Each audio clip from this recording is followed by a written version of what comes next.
Basic হয়েছে 21-22 লাখের মতো। এখন বাংলাদেশ টাকায় প্রায় 2 লক্ষ টাকা। সব সময় শুধু আমি বলে থাকি যে বইএসএলের মাধ্যমে আপনি একেবারে কম টাকার মাধ্যমে কিন্তু দেশের বাইরে যেতে পারবেন। ব্রুনাই, জর্ডান, কোরিয়া, বিভিন্ন কান্ট্রিগুলোতে কিন্তু আপনি বইএসএলের মাধ্যমে যেতে পারবেন এবং ফিজিতেও যেতে পারবেন। তো এইগুলোতে গেলে খরচ কেমন লাগে? ব্রুনাইয়ের ক্ষেত্রে 50 থেকে 60 হাজার টাকার মাধ্যমেই কিন্তু আপনি যেতে পারবেন এবং কোরিয়ার ক্ষেত্রেও 50-60-এর ভিতরে যেতে পারবেন এবং ফিজির ক্ষেত্রে 3.5 লক্ষ টাকার আশেপাশে যেতে পারবেন একেবারে বৈধভাবে, সরকারিভাবে। এই খরচটা কিন্তু একেবারে সীমিত খরচ। আপনারা কেউ আমার কথা বিশ্বাস করেন না, শুধু বলেন যে এগুলো ফাও ফাও ফাও। বা আবার অনেকেই প্রশ্ন করে থাকেন এমন যে বাংলাদেশ থেকে কি আবার সরকারিভাবে যাওয়া যায় নাকি, আপনি কই থেকে জানেন? মানে আপনারা হয়তো বা বাংলাদেশে বাস করেন না, বা যদি কইরাও থাকেন হয়তো না জানি না আন্তাজি কমেন্ট করেন। সো আজকে আমার মুখের কথা না, যারা যাচ্ছে অবশ্যই আপনাকে কাজ জানা থাকা লাগবে। আপনার কাজ জানা ছাড়া কিন্তু আপনাকে লোক নিবে না। সো বাংলাদেশ কারিগরি প্রশিক্ষণ সেন্টার থেকে যারা কাজ শিখে যাচ্ছে তাদের একটা প্রতিবেদন আমি শেয়ার করতেছি, আপনারা কাইন্ডলি কষ্ট করে মনোযোগ সহকারে দেখেন, তাহলে কিন্তু আরও বেশি বুঝতে পারবেন এবং যদি এটা নিয়ে যদি আপনারা রিসার্চ করেন তাহলে কিন্তু বিস্তারিত পেয়ে যাবেন। দর্শক, আজকে আমরা আছি বইসেল অফিসে। এই অফিসের মাধ্যমে অনেকেই কোরিয়া যাচ্ছেন। আমার পাশের যে ভাইটিকে দেখছেন সে অলরেডি কোরিয়াতে 5 বছর ছিলেন, এখন দেশে এসে আবার নতুন করে কোরিয়া যাচ্ছেন। ভাইয়ের কাছ থেকে আসলে বিস্তারিত কিছু জানার চেষ্টা করবো যে বর্তমানে কুয়েতের পরিস্থিতি কেমন, যারাই যাচ্ছেন তাদের অবস্থা কেমন, সে কেমন ছিলেন কোরিয়াতে, এই বিষয়টা একটু জানার চেষ্টা করবো। আসসালামু আলাইকুম ভাই। ওয়ালাইকুম আপনি আসসালাম। কোরিয়াতে কত বছর ছিলেন ভাই? যে আমি ইপিএস এর নিয়মই হলো 4 বছর 10 মাস থাকা যাবে, 2 মাস এক্সটেন্স করা যাবে না। ওই নিয়মটাই 4 বছর 10 মাস পরে ব্যাক করে পরবর্তীতে আবার যাইতে হয়। মূলত কোরিয়ার বিষয়টা হলো ভাষাটাই হলো মূল ফ্যাক্ট। ওরা এমন একটা জাতি, ওদের নিজস্ব ভাষা ছাড়া অন্য কিছু বোঝে না। যেমন আমরা ইংলিশ ব্যবহার করতে পারি, ওরা ওরকম ব্যবহার করে না। ইদানিং ইয়াং জেনারেশন যারা, তারা ইংলিশটা একটু ভালো বোঝে। আগেকার যারা, ওরা ইংলিশটা বোঝে না, যার কারণে ওদের নিজস্ব ভাষা কোরিয়ান ভাষাটা হলো মেন। কোরিয়ান ভাষা ভালো জানলে এবং ওই দেশে যাওয়ার পর যখন আরো এক্সপিরিয়েন্স হবে, তখন এক একটা বাঙালি মানে এক একটা ইঞ্জিনিয়ার তৈরি করে দেয়। এরকম এরকম প্রযুক্তি।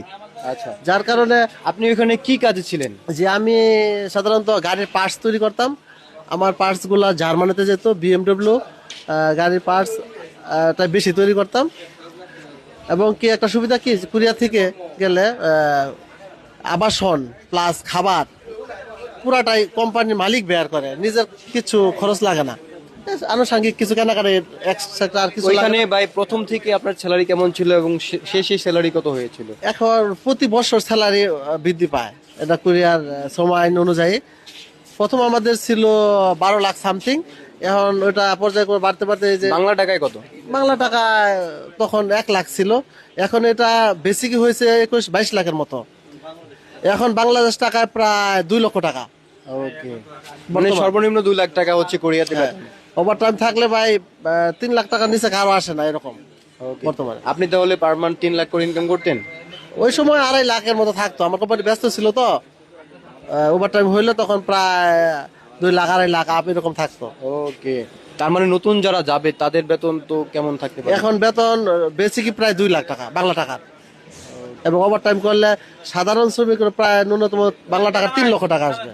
আচ্ছা ভাই, নতুন করে যারা কোরিয়াতে আসলে যেতে চায়, হ্যাঁ, কিভাবে যেতে পারে একটু এখন information দিন। কোরিয়ার মূল ব্যাপারটাই হলো, কোরিয়া প্রতি বাংলাদেশ বইসেল এজেন্সি, সেন্ডিং এজেন্সিটা প্রতি বছর হয়তো বা 2টা করে সার্কুলার দিবে। এই সাইডে কোরিয়া নিয়ন্ত্রণ করে তো, যে ওই সময় বাসার উপর রেজিস্ট্রেশন হয়, রেজিস্ট্রেশনে যারা উত্তীর্ণ হয় তখন বইসেল পরীক্ষা নেয়। বাসার উপর পরীক্ষায় যারা উত্তীর্ণ হয়, পরবর্তীতে তাদের সিপিগুলো মেডিকেল ফর্ম জমা দিলে পরে রুস্টার আওতাভুক্ত হয়। রুস্টার আওতাভুক্ত হলে তখন এটা বইসেল বাংলাদেশ সেন্ডিং এজেন্সি এটা এই সাইডে কোরিয়াতে প্রেরণ করে তার ডাটাগুলো। তখন ওই ডাটাগুলো থেকে কোরিয়ান মালিকরা চয়েস করে নিবে, যে আমার 2জন শ্রমিক লাগলো 2জন, 5জন লাগলো 5জন, এভাবে কোরিয়ার ওই মালিকগুলা বিশ্বের বাংলাদেশ 16টা দেশ 17টা দেশ থেকে লোক নেয় একই সিস্টেমে। এভাবেই সাধারণত যেতে হয়। আচ্ছা, বইসেলের মাধ্যমে কোরিয়াতে যেতে খরচ কত লাগে নতুনদের? আসলে এর খরচটা নাই বললে হয়। বিশেষ করে বইসেল 40,000 সামথিং, 47,000 এরকম একটা খরচ নেয়। আর এয়ার টিকিটটা নিজের বেয়ার করতে হয়, তাছাড়া আর কোনো খরচ লাগে না। তার মানে নতুন করে যারাই বইসেলের মাধ্যমে কোরিয়া যাবেন তাদের ভবিষ্যৎ উজ্জ্বল। অবশ্যই। একটা ফ্যামিলি থেকে একটা ছেলে যদি কোরিয়া যেতে পারে, এখন আরো সুবিধা হয়েছে যে ভিসা ক্যাটাগরি চেঞ্জ করা যায়, তার ফ্যামিলি নিতে পারে, বউ ছেলে বাচ্চা পড়াশোনা করতে পারে এবং পুরো ফ্যামিলিটাই তার তো ডেভেলপ হয়ে যায়। হ্যাঁ হ্যাঁ, এখন জামানতের একটা সিস্টেম করছে, যারা নতুন যায় ওনাদের 1 লক্ষ টাকা জামানত দিতে হয়। বৈধভাবে যদি সে বাংলাদেশে ফেরত আসে তখন সে ওই টাকাটা উঠাইতে পারবে। আর যারা একবার কোরিয়া ছিল, দ্বিতীয়বার যখন তারা যাবে তখন তাদের 3 লক্ষ টাকা জামানত দিতে হয়। এবং তার মানে আপনি দ্বিতীয়বার যাচ্ছেন আজকে 3 লক্ষ টাকা 3 লক্ষ টাকা জমা দিতে হবে এবং আমি যখন বৈধভাবে ফিরে আসি তখন বাংলাদেশ বইসেল ওইটা আমার টাকাটা ফেরত দেবে।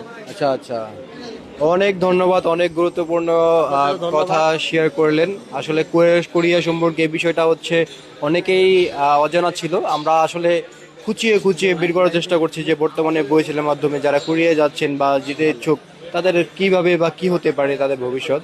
তো আশা করি যে যারা বইসেলের মাধ্যমে বিভিন্ন দেশে যাবে, শুধু কোরিয়া না, তাদের ভবিষ্যৎ ভালো হবে ইনশাল্লাহ। ভালো থাকবেন আপনি। ধন্যবাদ আপনাদেরকে এই সুন্দর একটা প্রবাসীদের মন্তব্য তুলে ধরার জন্য, আপনাদের ধন্যবাদ।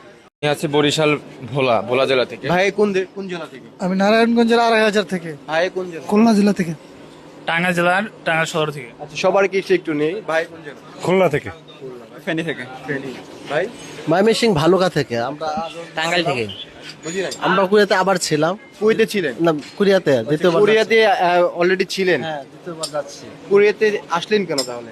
ওটা বইসেলের নিয়মে 4 বছর 10 মাস থাকার পর আসতে হয়। আইসা আবার পরীক্ষা দিয়ে, যারা একবার কোম্পানি চেঞ্জ করে পরবর্তীতে আইসা পরীক্ষা দিয়ে উত্তীর্ণ হয়ে আবার যাইতে হয়। ওই আপনার 4 বছর সময় লিমিট শেষ হয়ে যাওয়ার কারণে 5 বছর সময় লিমিট শেষ হওয়ার কারণে চলে আসছিলেন, এখন আবার নতুন করে যাচ্ছেন। যাই হোক, ভাই কোন জেলা থেকে আসছেন? মেহেরপুর। বেতন সর্বনিম্ন 2 লাখ টাকা। এই সরকারি খরচ শুধুমাত্র 47,300 টাকা এটা, আর 6,000 টাকা ট্রেনিং, 53,300 টাকা মোট খরচ। আসসালামু আলাইকুম। বাংলাদেশ কোরিয়া কারিগরি প্রশিক্ষণ কেন্দ্র থেকে বইছেলার মাধ্যমে ভাইরা কোরিয়া যাচ্ছেন একসাথে 78 জন। 78 জন একসাথে 78 জন বইছেলার মাধ্যমে কোরিয়া যাচ্ছেন। সবাই যাচ্ছেন স্কিল করে ওয়েল্ডিং এ কাজ শিখে। ভাই বইছেলের মাধ্যমে যাচ্ছেন, হ্যাঁ, খরচ কত লাগছে? আমাদের বইসেলে সরকারি খরচ লাগতেছে 47,300 টাকা। টোটাল প্যাকেজ কত লাগছে? আপনি টোটাল প্যাকেজ বাংলাদেশ থেকে- এতটুকুই, জাস্ট বাংলাদেশ এতটুকুই। থেকে এবং কোরিয়া- আমাদের হচ্ছে কিছু টাকা জামানত দিতে হয়, সেটা আমরা বৈধভাবে দেশে ফেরত আসলে সেটা ফেরত পাবো। Okay. এবং এই সরকারি খরচ শুধুমাত্র 47,300 টাকা এটা, আর 6,000 টাকা ট্রেনিং, 53,300 টাকা মোট খরচ। ট্রেনিং করেছেন কোথায়? এখানে বিকেটিডিসিতেই ট্রেনিং। বাংলাদেশ কোরিয়া কারিগরি প্রশিক্ষণ কেন্দ্র থেকে তারা ট্রেনিং করেছেন এবং ডেলিগেটের মাধ্যমে তারা এক্সাম দিয়েছেন। ওই এক্সামে পাশ করার পরেই কিন্তু এখন তারা কোরিয়া যাওয়ার জন্য সম্পূর্ণ রেডি। আপনাদের টিকিট কাটা হয়েছে কিনা? না, টিকিট কাটা হবে, বইসালি কেটে দিবে। আমার ফ্লাইট হওয়ার 3 দিন আগে টিকিট ওরা কেটে দিবে, টাকা আমাদেরকে পে করতে হবে।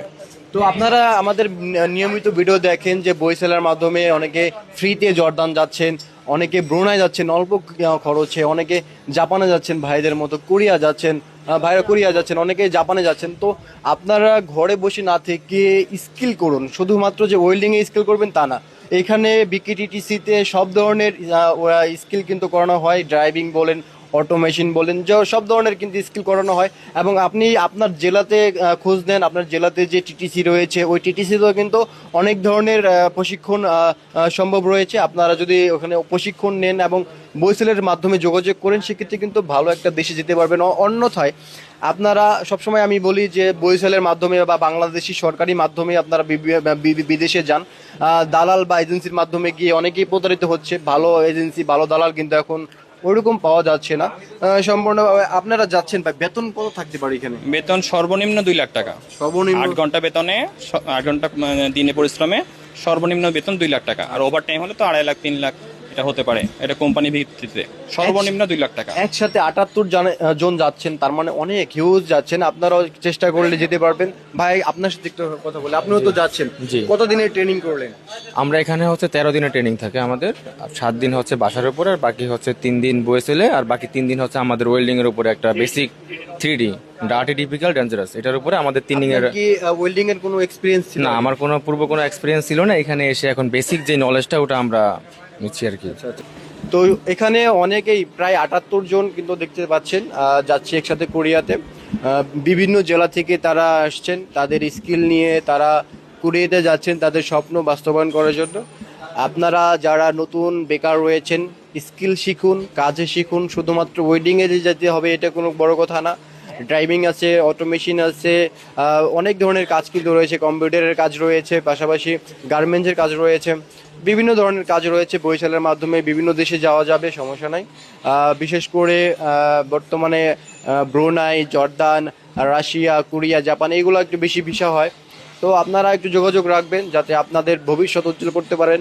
বিভিন্ন দালাল বা এজেন্সির মাধ্যমে বর্তমানে মিডল ইস্টে একটু কম যান আপনারা, কারণ বর্তমানে যারাই যাচ্ছেন বেশিরভাগই প্রতারিত হচ্ছেন। তো আমি আমার দিক থেকে বলতে চাই যে আপনারা প্রতারণার ফাঁদে পড়েন না, আপনাদের লাইফটাকে শেষ করেন না। হয়তো বা একটু সময় বেশি লাগতে পারে বরিশালের মাধ্যমে, সরকারি মাধ্যমে, এটা বাংলাদেশ সরকার ভালো একটা সুযোগ করে দিয়েছে। তো আপনারা একটু সময় বেশি লাগলেও ধৈর্য ধারণ করে এভাবে চলে যান, আপনাদের কেরিয়ার এবং আপনাদের ফিউচার কিন্তু ভালো হবে। সকলকে ধন্যবাদ ভাই, ভালো থাকবেন, আসসালামু আলাইকুম।